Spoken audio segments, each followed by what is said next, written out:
The Signal Oil Program, The Whistler.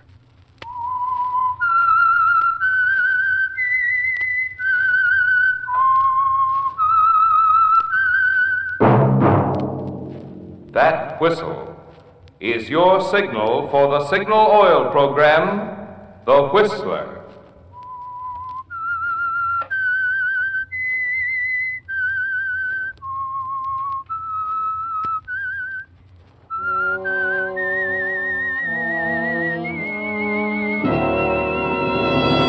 I am the Whistler, and I know many things, for I walk by night. I know many strange tales hidden in the hearts of men and women who have stepped into the shadows. Yes, I know the nameless terrors of which they dare not speak.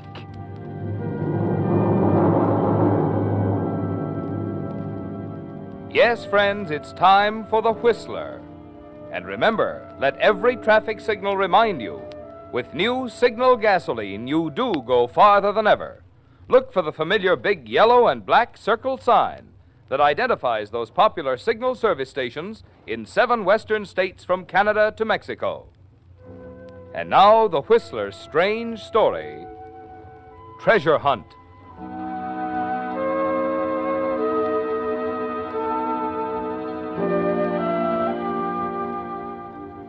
If it were possible somehow to stand at some point in the distant future and look back at the life of Robert Bolton, we'd find it neatly divided into 2 halves, divided by a matchstick. The first half was successful. Robert was an egotist whose egomania led him to believe that because he'd given the world the ecstatic pleasure of his company for 32 years, it owed him a living in return. He lived by his wits. And because they were extraordinary wits, he managed to dodge, double in his tracks like a smart halfback avoiding tacklers, and keep 1 jump ahead of the law. And then one day, shortly after the train he was riding on pulled into the little country town of Redmond, Robert, standing on the station platform, put a cigarette in his mouth and reached in his pocket for a match. The pocket was empty. He shrugged and strolled across the street to the general merchandise store to buy a box. But it's $200,000 at least. That's what you've been saying ever since old Colonel Randolph died. They've been living on credit for 5 years. Oh, every soul in town. And I'm telling you, Gregory Mott, we ain't going to see 1 red cent. You mark my words. How do you know we ain't? Well, just you go back and look at them bills the Randolph sisters has got run up here. Flour and eggs and milk and everything. It's nigh on to $500. But Martha and Evie's bound to find that money any day now. Can't never tell. If I hear that again, I'll scream out loud. When we find Grandfather Randolph's $200,000, we'll pay our bills. Well, they ain't found it yet, and they ain't gonna, if you ask me. Reckon the old colonel hit it good. And that's another thing. Why'd any man hide that much money around and leave a crazy poem to tell where it was hid? Is that reasonable? Oh, I know, Lou. It's just that Martha and Evie Randolph are such nice... I know. They're ladies, wearing them lace things like they was rich. I notice Martha's too much a lady to marry Sheriff Conway and get her bills paid. Maybe he ain't asked her. Evie thinks she's too good for him, and that's why. Ain't no excuse for letting their bills run. Why, they could take in boarders. They're willing to take in boarders, but who stops over in Redmond? Well, talking about it won't get us our money. I'm just getting tired of this whole... I beg your pardon. Oh, hello there, mister. Been here long? No, I just came in for a box of matches. Sure. Here you are. Thanks. You just passing through on the train? Yeah.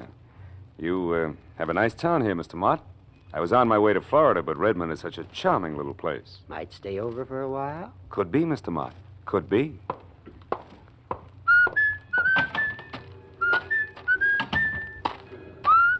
Oh, conductor? Yeah? My name's Robert Bolton. I'm in car 63, bedroom G. Would you have the porter get my baggage, please? I'm getting off here.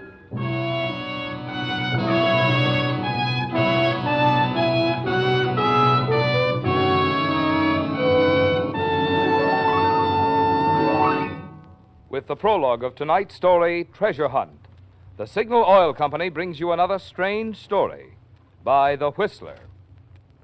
But now I think you'll be interested in a letter I received after a recent Whistler broadcast in which I had told how the atoms in gasoline molecules are actually rearranged to put exciting new power into new signal gasoline.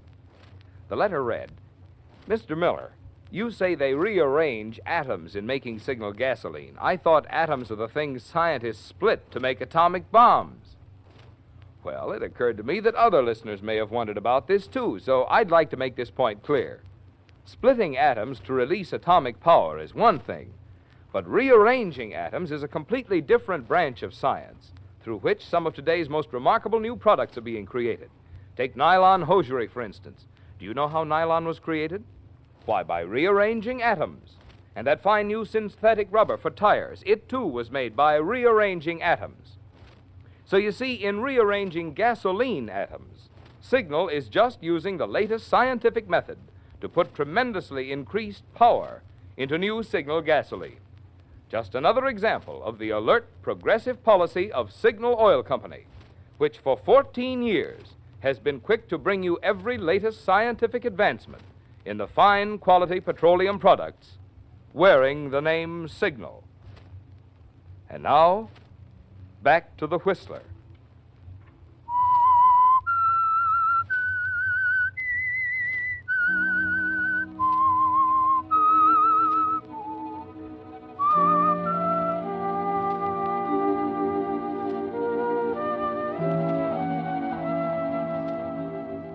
Yes, Robert.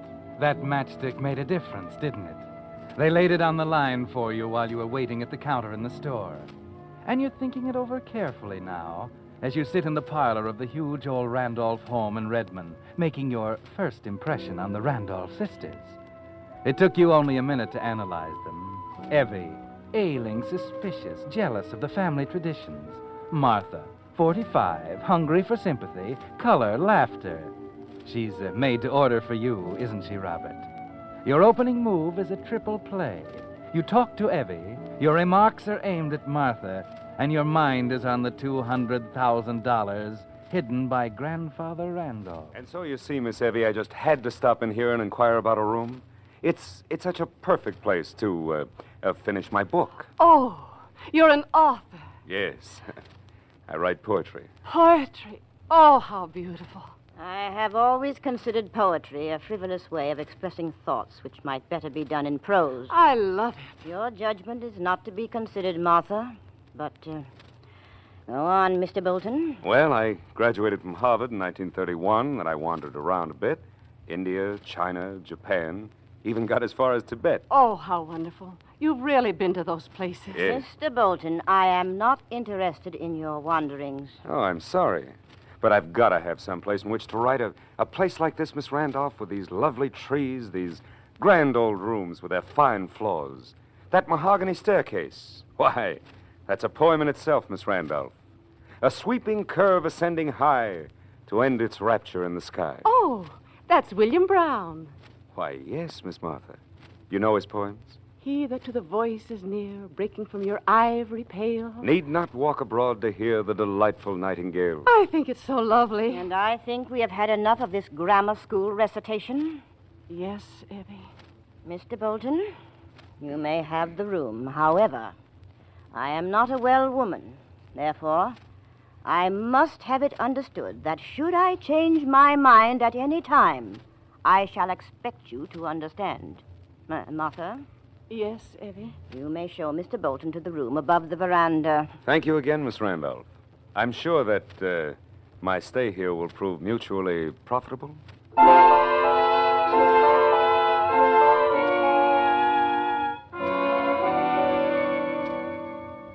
Well, you're established in the Randolph house, Robert Bolton. But there's work to be done if there are $200,000 hidden someplace. You know Evie Randolph is shrewd, almost as clever as you are. But again, there's Martha, poor, homely, pathetically eager Martha, who hangs on your words. And you can be charming, can't you, Robert? It's not long before you've made a conquest, and such a simple one. Martha never has had such wonderful times, has she? Movies, poetry, a drive in a rented car. Oh, please, Mr. Bolton, you mustn't go so fast. Why not? It's like living in another world, just flashes of the earth we know. Gone before you can see the ugliness, the gray drabness. Oh, yes, it is like that.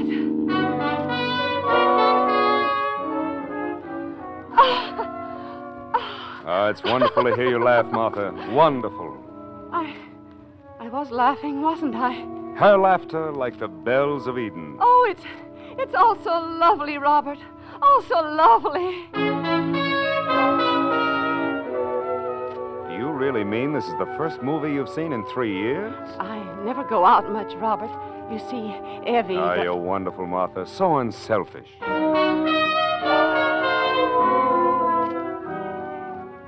Yes, Robert, it takes only 3 days. Martha is hopelessly in love with you. But you've been very careful not to make love to her, haven't you? That you've been saving for a very important moment. A moment that comes one day as you walk with Martha in the garden of the Randolph place. Robert, is there anything wrong? Wrong? Is something troubling you? Well, the book isn't going so well. Oh, is that all? But you've got to expect times when you think things are all wrong. You told me that yourself, Robert. Yes, but this is different, Martha. Maybe I'm a failure. Maybe people are right when they say a poet is some odd kind of a freak. But I don't feel that way. I know that, Martha. And I'm grateful. No, I'm the one who should be grateful. And I am, Robert. So grateful. You? But what for? Oh, because you've made me laugh. You brought something here that... I shouldn't talk like this, Robert. Why not, Martha? Well, yes. No, I won't say it. Say what, Robert? Look here, well, for the first time in my life, I find myself unable to choose the right words. But, Martha, what would you say if I told you I loved you? Oh, please, Robert, no. I'm sorry, I shouldn't have said it. But you did. You did. I'm a fool. You said it. But you can't mean it. Look at me. Look at me, Robert. I am, Martha. There's nothing for you to fall in love with. I'm ugly, Robert. Ugly. Don't say that. It's true. It's true, Robert. No, it's not. Listen to me, Martha. What is beauty if it has no soul? What is loveliness if there is no heart? That's... Robert Bolton. Martha. Oh, Robert. No, I shouldn't have. What have I to offer you? Nothing. You and your sister have all this, the house, the garden, money. Money? Well, Robert, dear, we have no more than you. Oh, you're joking. No, my darling. No, I'm not. Evie and I have been living on credit. Everyone thinks we'll find Grandfather Randolph some money. Money? There is money? Well, I don't believe it, but Evie does. She's looked for it so many times. Oh, treasure hunt, huh? You're making fun of it. Oh, no, dearest. But, well, things like that just don't happen, not in real life. But suppose there was money, and we found it. Then you wouldn't have to worry about staying here with Evie. She could have the money, and we could have each other. Do you mean that, Robert? Don't you believe me, Martha? Oh, yes, Robert. But Evie would never let us have the verse. Verse? I don't understand. Well, Grandfather Randolph left the secret of the money hidden in a little verse he wrote. Evie keeps it in her room. I've only seen it once. Oh, well, that's that. But I could make a copy of it when she's asleep. She wouldn't have to know. Oh, you're clever, sweetheart. You know, I never would have thought of that.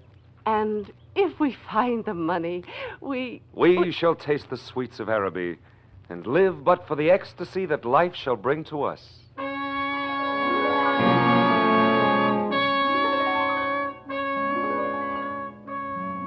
That was simple, wasn't it, Robert? Having Martha suggest the plan herself was clever. She doesn't suspect a thing. Poor, homely Martha, who doesn't know you're going to leave the moment you find the money. And the same night, she brings you a piece of paper. Here it is, Robert. Are you sure Evie is... Evie is asleep. I left her medicine on the table by her bed, so she doesn't have to call me. Oh, you are clever, my darling. Now, let me see the verse. Oh, here it is. Oh. When the bishop's mitre points to 3, then a shadow long you'll see. 4 steps left and 2 steps right. Careful now, you'll need the light.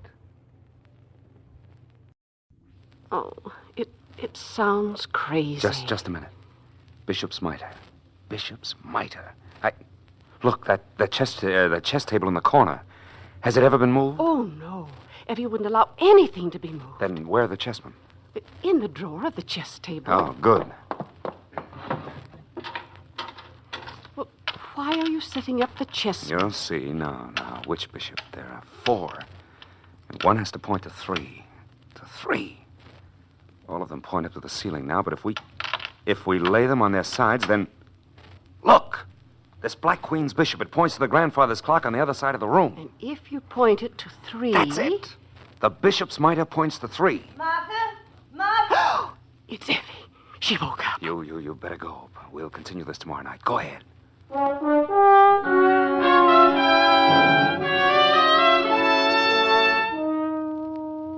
She won't wake up tonight, will she? I don't know, Robert. But did you figure I think so, now. The bishop's mitre points to 3. Then a shadow long you'll see. Shadow. Let's look outside. At 3 o'clock, the shadow of that elm tree would be... Come on!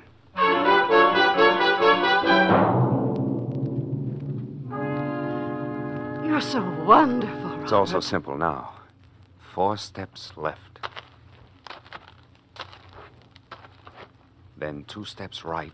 And right in front of the old cooling shed. And the next line reads, careful now, you'll need a light. Martha, that means we'll need a light to see inside the cooling shed. That's it. The money is in the cooling shed. It is. But, we just don't have a light now, do we? We'll have to wait until tomorrow night. Well, I can get a lantern. No, Martha, darling. We'll wait until tomorrow night. But why? Can't we tell Evie now? You're not going to tell Evie until we get the money, do you hear? All right, Robert. Anything you say.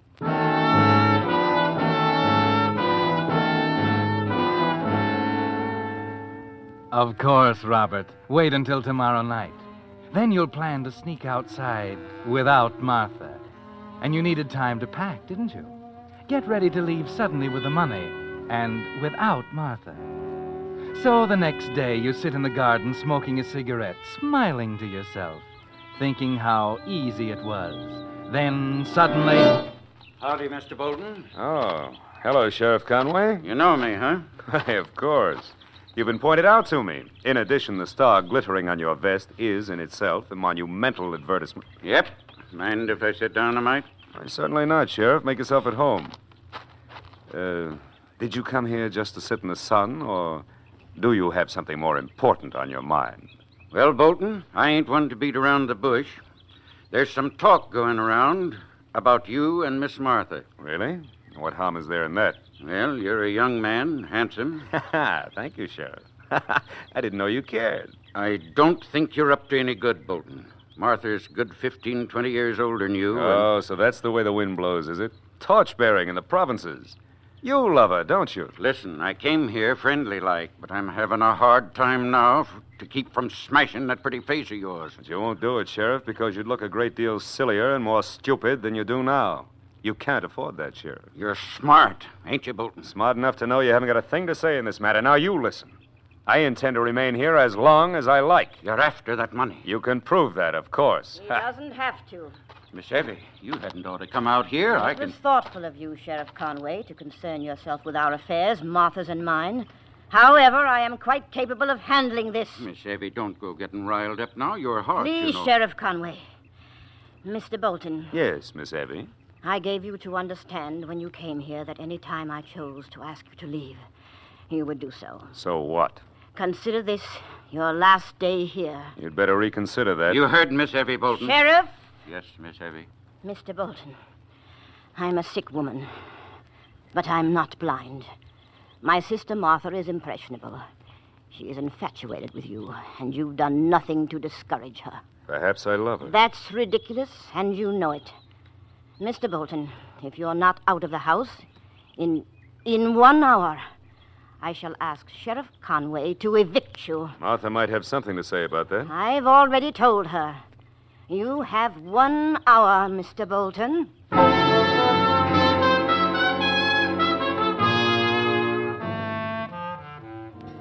Well, Robert, that was a blow, wasn't it?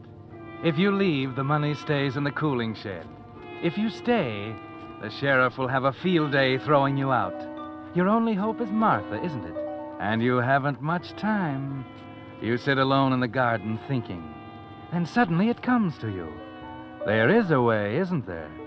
You hurry over to the little pharmacy where you and Martha bought the medicine for Evie. The clerk knows you and says nothing when you ask for a little bottle of poison to kill rats. You sign the poison book and hurry back to Martha with a half hour to go. She's in the parlor playing the piano.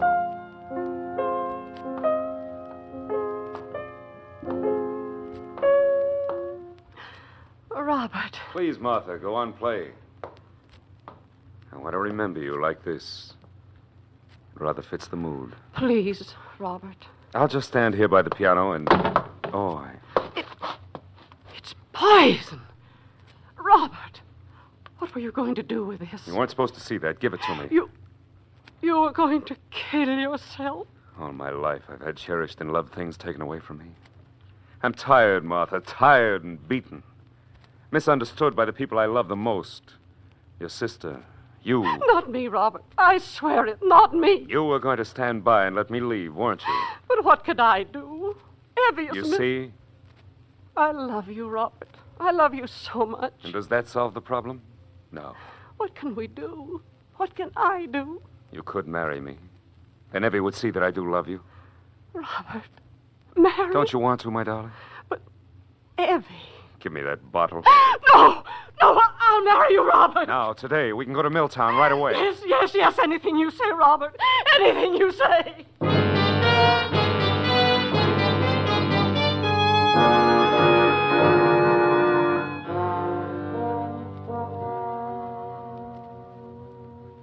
You don't seem to like me as a brother-in-law, Evie. I despise and loathe you, Mr. Bolton. Evie, you don't know Robert. You don't understand him. You poor blind fool. Don't you see what he's after? But Evie... Just a moment, Martha. Very well, Mr. Bolton. I suppose I have no alternative. You're quite correct. Martha, would you leave the room for a moment? What? Mr. Bolton and I have something to discuss in private. Well, if you say so, Evie. Be with you in a minute, dear. Yes, Robert. Now, Mr. Bolton. This is what you wanted, isn't it, Mr. Bolton? $200,000 in securities. You've got it. Of course. I've had it for 10 years. The verse was simple for me, too, Mr. Bolton. I thought it was cash. Half of it is yours, of course. Shall we divide it now? Now, we'll have to have them analyzed. It'll take time. It's simpler than you think, Mr. Bolton. As a matter of fact, I'd just as soon you had them all. What are you talking about? Here you are. Take them. Well, I can't say I expected this. I'm not being generous, Mr. Bolton. You see, these securities have been worthless since 1929. What? Take them, Mr. Bolton, and get out. What kind of a trick is this? I said get out. You know it now. Tell the whole town about it. We defrauded them. We lived for 10 years on credit because they believed the money was here. You let me marry that ugly, stupid sister of yours? She knew it all the time. She did not know it because I never told her I found them. Now get out. Get out! Take your securities, Mr. Bolton. You've got what you came for. Martha! Martha, come quickly! Martha! Evie, you're ill. Oh, Robert, please. You, I hope you die. Robert! Robert, wait!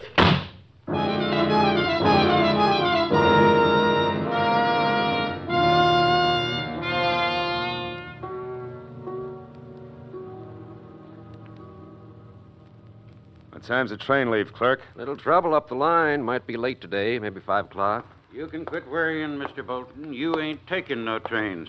What do you mean, Sheriff? You ain't leaving Redmond. No? Well, just try and stop me. Let her charge desertion. Let her charge It anything ain't that, Bolton. It's murder.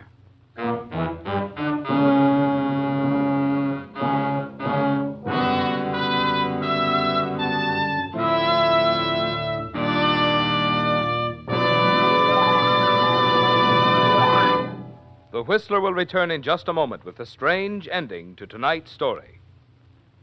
Meantime, I'd like to bring you the solution to a little mystery that's puzzling a lot of drivers these days. Why are so many batteries going dead? Well, the answer is simple. Most batteries today have already seen a lot of use, and cold weather starting puts even more strain on today's tired batteries. That's why, if you don't like the experience of going out to start your car and finding your battery dead, it's just good insurance to make regular use of your Signal dealer's complete battery service. He has the instruments and the know-how to determine the exact condition of your battery. If it's run down, your Signal dealer has the latest equipment for charging. And if you do need a new battery, his rugged Signal batteries are built to Signal's own exacting specifications and guaranteed for long, long life. So stop in at your Signal dealer soon. You'll find he's much more than just a place to buy Signal's famous Go Farther gasoline and fine lubricants.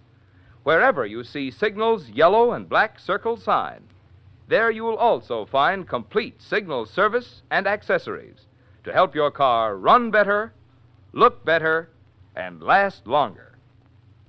And now, back to the Whistler.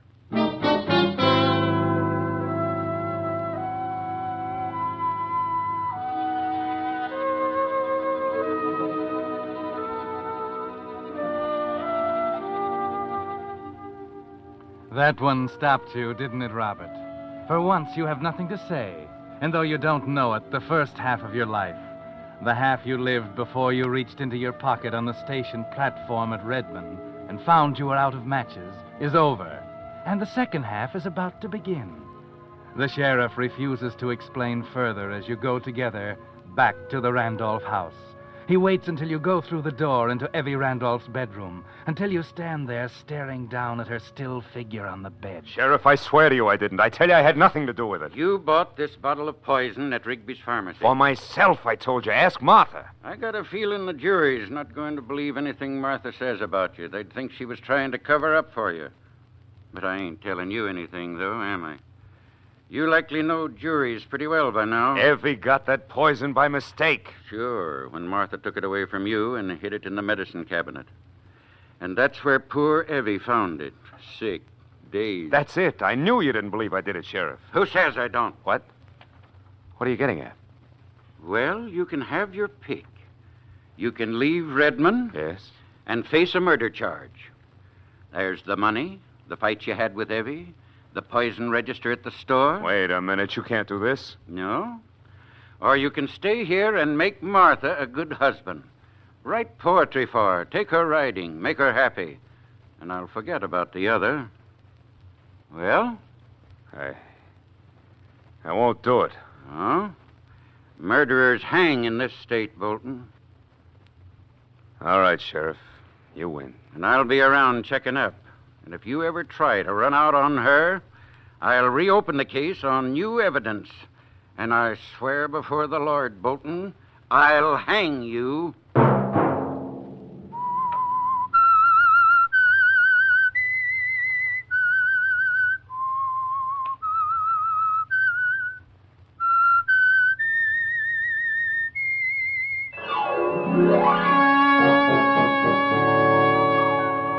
Next Monday at 9 o'clock, The Whistler will bring you another strange tale.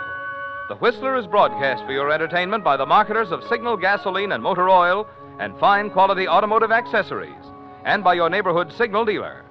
This program, directed by George W. Allen with tonight's story by Russell Hughes, music by Wilbur Hatch, is transmitted to our troops overseas by the Armed Forces Radio Service.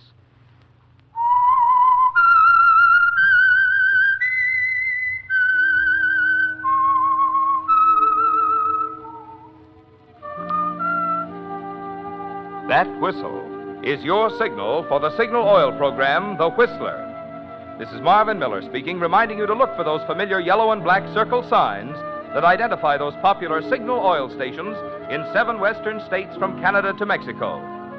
This is CBS, the Columbia Broadcasting System.